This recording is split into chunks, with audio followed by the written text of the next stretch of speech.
Thank you for staying with us. The race for leader of the House of Representatives is getting hotter as lawmakers, both old and new, count down to the June inauguration. Those interested in various leadership positions have been speaking with colleagues and partymen to improve their chances of clinching key seats in the National Assembly. Just like the Senate, members of the House of Representatives are intensifying moves to see that their preferred candidates emerge. Well, joining us via Zoom is the spokesman, Joint Task Forum, and member-elect representing Egbada Onara, Oyo State, Honorable Akin Alabi. Good morning. Thank you for joining us. Good morning. My pleasure to be here. Right. Let's begin with the face-off that happened between the Speaker and the Deputy Speaker yesterday. First of its kind, even the Speaker had to admit that this has never happened, that the Deputy Speaker is challenging the Speaker. Talk to us. Is there more to what happened yesterday than we saw? Well, we all saw what happened on TV, and all I can say is that the key actors, the Speaker and the Deputy Speaker, are the ones that can tell us whether there's something more to it. I know a lot of people will read a lot of meanings to it, considering the fact that the speakership race is on right now and it's very hot right now. And we all know it's not a secret that the Deputy Speaker is interested in, he has declared his intention to run for the office of the Speaker.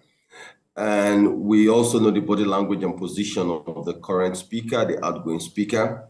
So we can read a lot of meanings into it, but no one can say 100% that that's the reason. Because I know that's what a lot of people want to hear, that that's the reason why we had that bus stop. But look, I can't say that it has anything to do with it. Really, but shouldn't Nigerians read it from that perspective? Like you rightly mentioned, the support that the Speaker, the current Speaker, is given to the person of Tajuddin Abbas. The Deputy Speaker was expecting that support from him. The position of the Speaker has to do with the party position. The Speaker is a party man to the core. The Speaker, when he was having a meeting, both the general meeting and the individual meeting with all aspirants, he spoke to all of them and said, look, if this is zoned to your zone, then I will support you. When he was speaking to Honorable Tajuddin Abbas, who incidentally is the least closest to the Speaker out of all the aspirants, he told him, like, look, you are a qualified candidate, but if this is not zoned into the Northwest, then forget my support. And he said the same thing to other aspirants as well. So the support of the Speaker, Right Honorable Femi Gbajabiamila, is simply towing the line of the party, which is what we expect every other member of our party, including the Deputy Speaker, to do. Right, and in your capacity as the spokesperson of the joint forum, the Joint Task Forum, you've also on various other platforms, expressed your own. You've told Nigerians where you stand. That you stand with the decision of the party, especially on this subject of zoning. But the questions my colleague have asked also speaks to the issue of lack of consultation that appears to have been, or appears to be the bane of, the contentions that we are still seeing, even though the party has taken a decision, though give it to the national chairman, he said, okay, there might still be a way to tweak the decision of the party, so to speak. But it also, what we saw play out yesterday also kind of, speaks to unresolved issues, especially among this G7, as they are called, that they don't seem to be on the same page as the party. I think the issue of non-consultation is a narrative that's been played by a certain camp. No one can say in all honesty that there was no consultation. Now, the Speaker, Honorable Femi Gbajabiamila, is one of the major leaders of the party. And I said a couple of minutes ago that he called a meeting to explain the position of things to all the aspirants. Secondly, consultation is not a one-day thing. Consultation will continue right to that day during the inauguration and election. In fact, right to the very last hour. I remember vividly in 2019, after we had just completed the election of the speaker, we're about to go into the election of the deputy speaker. We still had some serious meetings and consultations amongst ourselves. We spoke to each other. That was when we now decided that Honorable Idris Wase, the current deputy speaker, should go unopposed and nobody should nominate another member for the post of the deputy speaker. So after the announcement, there's been further consultation as well. We know that Asiwaju Bola Ahmed Tinubu, the president-elect, has spoken to a lot of members. We know that a lot of aspirants. We know that the vice president-elect, Senator Kashim Shettima, has also spoken to other aspirants as well. So consultation is not a one-time thing. It's something that will start from day one, which started before the announcement, like I said, right onto the day of the election. We'll continue to soothe frayed nerves. I know some people will not be happy. There's no camp that's ever going to be happy after any form of zoning. Look, if this was zoned outside the Northwest, I tell you, we'll be battling how we're going to assuage the feelings of those in the Northwest for now. So the issue is this has been done. The party is moving forward. We are all behind. Most of us are behind Honorable Tajuddin Abbas. Then what we need to do to have a rank-off election, and not just the election, because a lot of people are just thinking about the election. We are thinking about 4 years of rank-off house, 4 years of a united house, a joint task. So that is why we have to continue to assuage frayed nerves. Right, but this matter, as much as you are looking at the future, it seems that a lot of persons have to be made to understand that it is beyond these issues now. It's about having a rancor-free House of Representatives, with the fact that we have varying parties being represented as it stands. But the matter of fairness, justice, equity, and all of it is what is being brought to the fore. They tell the North Central is saying that we made huge contributions to the election. Why are you repaying us this way? Are we considering that at all? Look, there are many factors to consider when you're zoning or when you're choosing who you want as the Speaker of the House of Representatives. Now, I'm not going to speak about the Senate, so I'm more concerned about the House. Look, before the zoning was done, I had a personal argument. I said, listen, election is over. We have the Southwest producing the president-elect, and we are the Northeast producing the vice president-elect.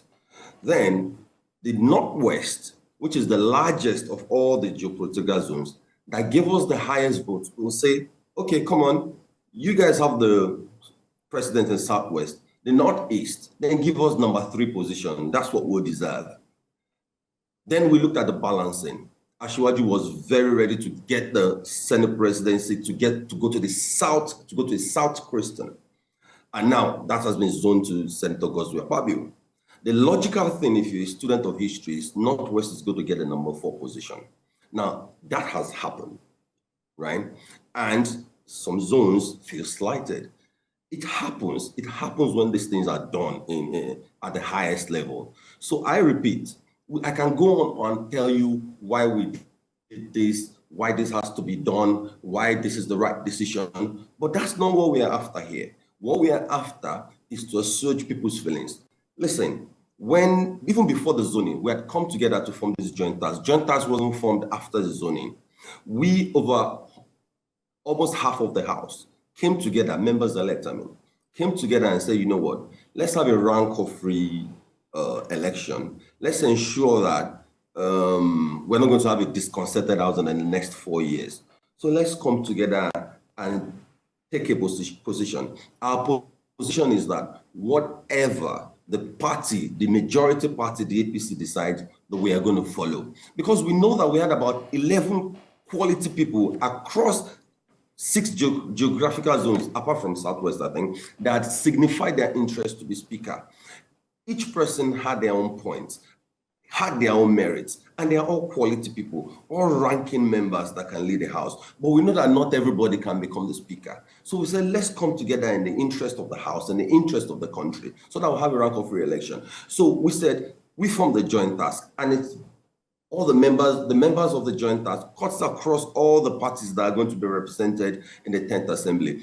We have 2 co-chairmen. We have Honorable Kubo from Gombe State APC. We have Honorable Kingsley Chinda from the PDP Rivers. The secretary is Honorable Mike Dakif from the NMPP. We've got state coordinators from the Labour Party. We've got from SDP in as a united group. And once the APC decided that this is going to Northwest, this is going to Honorable Tajud Nabas, we backed him, and we are the majority. But we will continue to assuage the feelings of those that are hurt, that feel slighted, and that's what we'll do to June 13. That morning, we'll do it to the last minute, I can show you. Okay, give us a further eye-opener into the constitution of this joint task forum, especially for many observers from the outside now, the membership from the North Central Zone, particularly, of the party, I mean to say. Oh, their members. You mean if we have people from the North Central North Central, and what sentiments are they sharing with you within this body? Of course, because of the issue of, the gains each zone brought to the table of the APC during the just concluded elections. So what sentiments now are you getting from the North Central Zone, amidst this controversy of zoning? We have many members in the joint task from the North Central. For example, most of the members elect from Benue State are members of the joint task. We visited the leader of the APC in Benue State, and to an extent to many parts of the middle belt. I'm talking about His Excellency Senator Dr. George Akume, the outgoing Minister of Intergovernmental Affairs and Special Duties. We had a meeting with him. He is with us. The members of the APC from Benue State are with us. Some are of the PDP, and they are with us as well. We have members from others. I think Plateau State, we were at the National Secretariat to meet to the NWC a couple of days ago. And one of the members, when he was introducing himself, he said, I'm one of the few people that are now contesting for speakership from Plateau State. But he's 100% on board with, I'm not going to start throwing names here, but he's 100% on board in the joint task process. We have members from Kwara State that are with us. We went to visit the governor of Plateau State, His Excellency Simon Lalong. We visited the governor of Kogi State. He's a party man through and through. He said he knows that a lot of members are aggrieved. The video is there online, that a lot of people are agreed in the North Central, but he's going to do all his best to talk to each and every one of them. And he assured us that the Kogi lawmakers on the APC, they are fully with us. So we are mending faces. We are mending faces. We are not boasting here. Now, look, we got the numbers, and we're going to go out and vote. We don't care about you. That's not how we want to run the house. We want us all to do it together. That's why we call it the joint task. Now, there's a report saying that the opposition member-elect have decided to withdraw from, contesting any of these positions. I wonder how we got to that point, such that they are withdrawing from contesting these positions and throwing their weight behind some of these persons who are gunning for that position. Well, I don't know about the matter of withdrawing, because we never had any member of the opposition party come out to say he or she is interested in becoming speaker. So saying they were withdrawing is trying to create a narrative that they were in the race. From day one, whether you were for Tajuddin Abbas or whether you were for any other candidate, whether you were for the zoning arrangement of the APC, the opposition parties led by the PDP never for once said that they were going to contest for the speakership. So I think that is a non-issue. The matter is that most of the opposition members are with us on a joint task. I said earlier on that the co-chairman is of the PDP, the secretaries from the NNPP, a lot of Lemon members are with us. So these opposition members are with us, a lot of them. There's been a lot of meetings, not every one of them are with us, but bit by bit, they are coming on board. But what does, this accession, what kind of leg do you stand on, for this accession that you not only have APC members, supporting this bid, this zoning, but even from other parties? Because we've heard members-elect, we've heard long-standing members of the House from other parties, though, who have spoken about the numbers they pack, 183 so far, or of them now, of the 360 total in the House of Reps. We've heard them saying they, pack a lot, and that's an advantage that they claim to have over the APC. So this assertion that you are making now, what is the APC or what is your joint task forum now having to sell to bring these people on board? Yeah, a lot of people ran off with that narrative at the beginning that if you add the numbers of the opposition together, it's more than the APC. So because of that, they are probably going to produce the speaker. But thankfully, a lot of members-elect understand how the parliamentary process works all over the world, especially in advanced democracies. That the party with the majority, even if you add the number of the minority, it's more than if you outnumber the majority. But the mere fact that the party with the highest number is the majority party, and they are to produce the leadership, the speaker. If we look at the House of Representatives in the United States, for example, which is the strongest democracy, which we all admire, and it's very similar to that of Nigeria because they practice a federal system of government. We look at them, and just a couple of years ago, as soon as the Republicans flipped some from districts and they gained the majority in Congress, immediately we knew that they were going to produce the next speaker.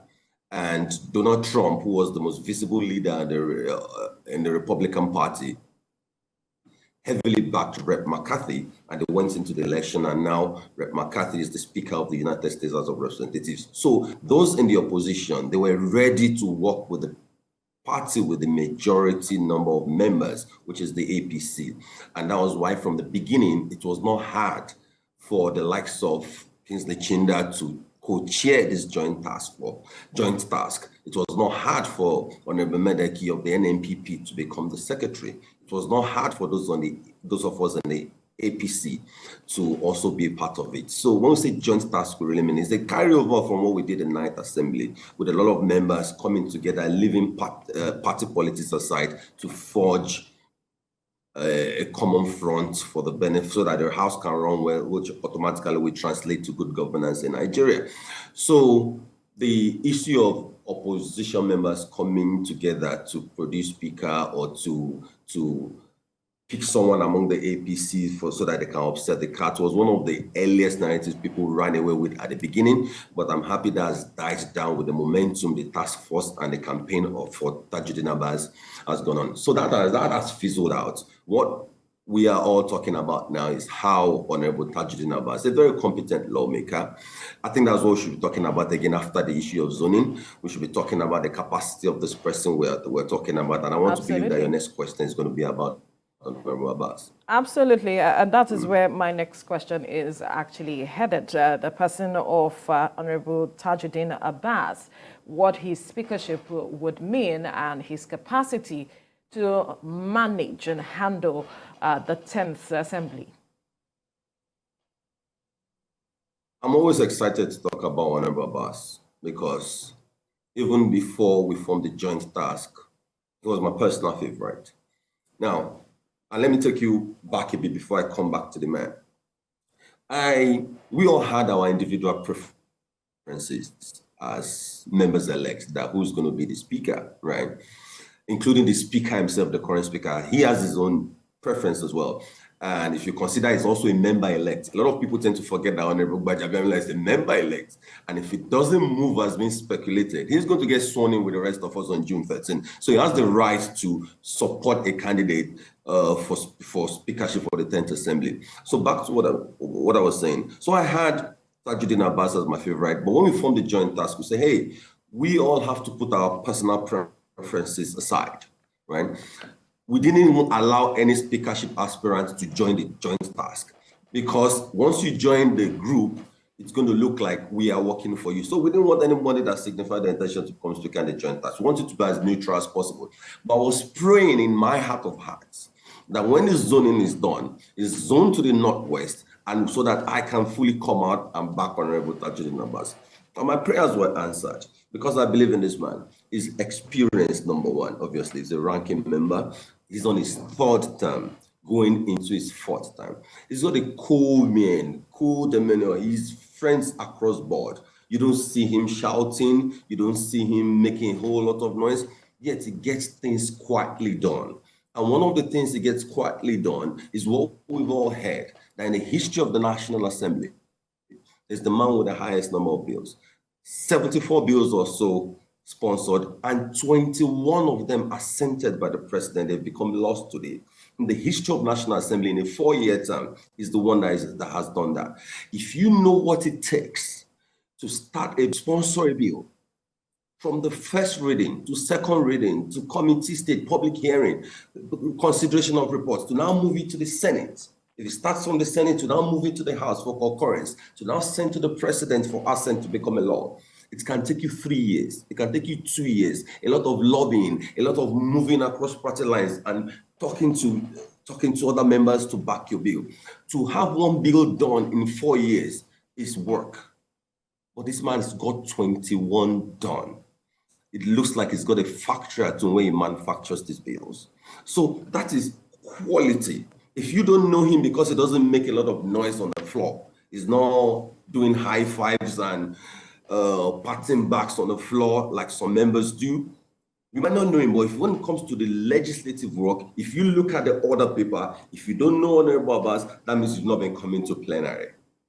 Okay, that's what it means. So that is someone who we can call a legislator par excellence. He's got other qualities, highly educated, we all know that. He's got a PhD. Of course, having a PhD doesn't mean you're going to be a great speaker, but it means that this man is highly educated. He's the current House Committee Chairman on Land Transport, a very important committee, especially when you consider the land transport was very important to the outgoing administration of President Muhammadu Buhari. So he's got a whole lot of qualities, and is someone with a level head that will feel that if we don't want to have a rancorous 10th Assembly, he's that kind of a person that can pull everybody together so that I can work and have a smooth working relationship with the executive going forward. All right. And in the House of Reps now, the 10th Assembly, is, of course, many eyes are going to be on how everyone will work together for the greater good, indeed, especially when Nigerians' interests are concerned. But looking at this incoming assembly that we have for the APC now, only about 80, if my records serve me well, only about 80 returning lawmakers, and a robust number of, an interesting number, I should say, of newcomers. We understand that there's an induction going on, but how will, this scenario that we see playing out, how will it, add value to the business of the House when you formally are inaugurated? The issue of a lot of first-timers dominating the National Assembly, I'm not going to want to speak against it because I was a first-timer at a point as well, right? But we can't run away from the fact that we are not going to have a stable legislature if we keep churning out new members every 4 years. And one of the reasons I personally believe Now, one of the reasons why we churn out new members all the time is that a lot of constituents are dissatisfied with members because they don't see them do executive work. Legislators are expected to build roads, legislators are expected to do everything the governor does, and we absolutely cannot do that. And they get frustrated and they vote them out.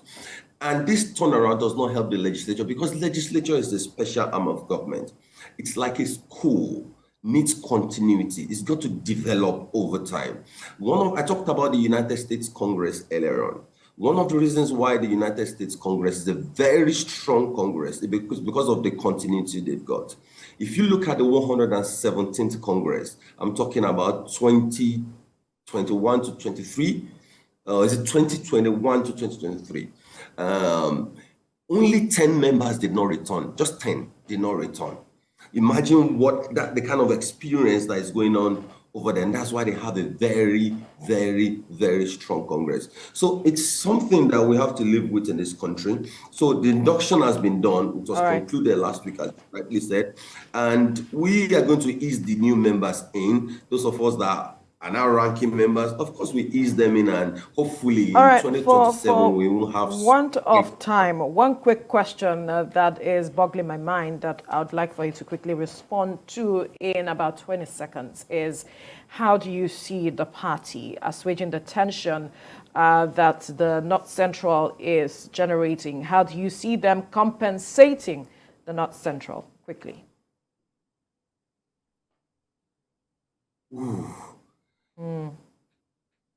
I cannot say anything to that person because it's above my pay grade.